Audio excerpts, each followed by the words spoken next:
Morning mga guys, may nag-request dito sa ating kasamahan na magluto naman tayo ng lauya. Ayan. Lauya kaso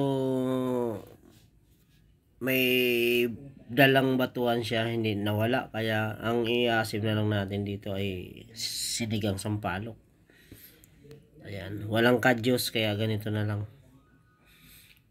Naghanap tayo sa palengke, wala tayong mabili ng kadyos.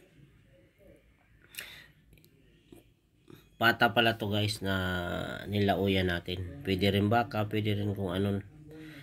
Ayan. Pero itong nilauya natin ngayon ay pata.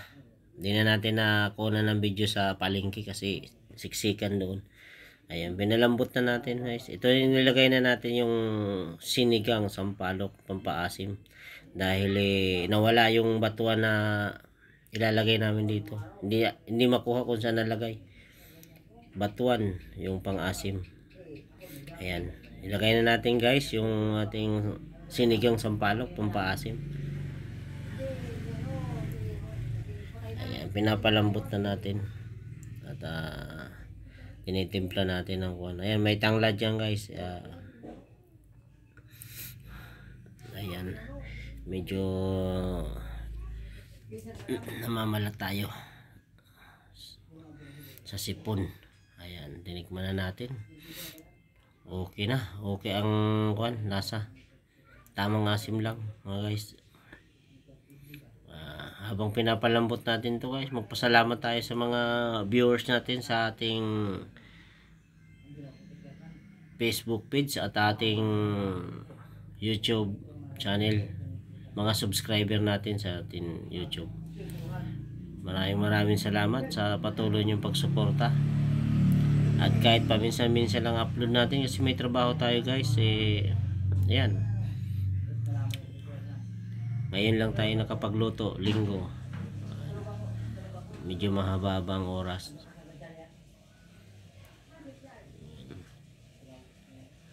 Alam mo guys, nagpahinga muna tayo sa negosyo. Ito, kaya nag-extra tayo dito magtrabaho. Ganun pala kahirap. Mas masarap pa rin talagang may negosyo. Ayan guys. Nakakalungkot man isipin pero wala, kailangan tanggapin natin ang nangyari sa buhay natin. Pero babalik at babalik din tayo sa ating negosyo. Sinubukan lang natin ang ganitong buhay ulit.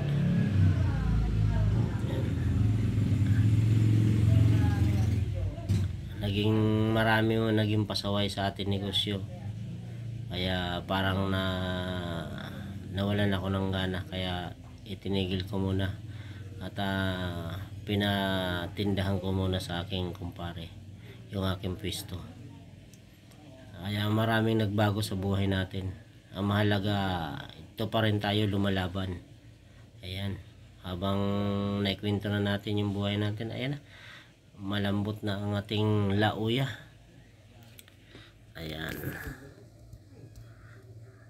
bibigyan natin yung nag-request na maglauya. Ayan,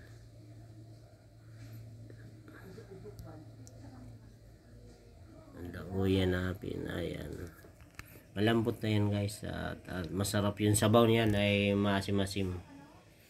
Kung sa probinsya, kung may libas maganda. Sampalok pwede rin.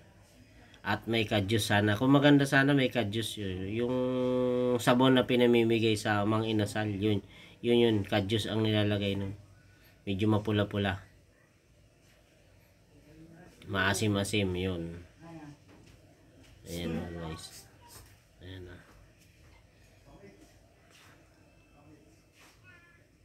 Yan mga, yung puti na yan, langka yan mga guys.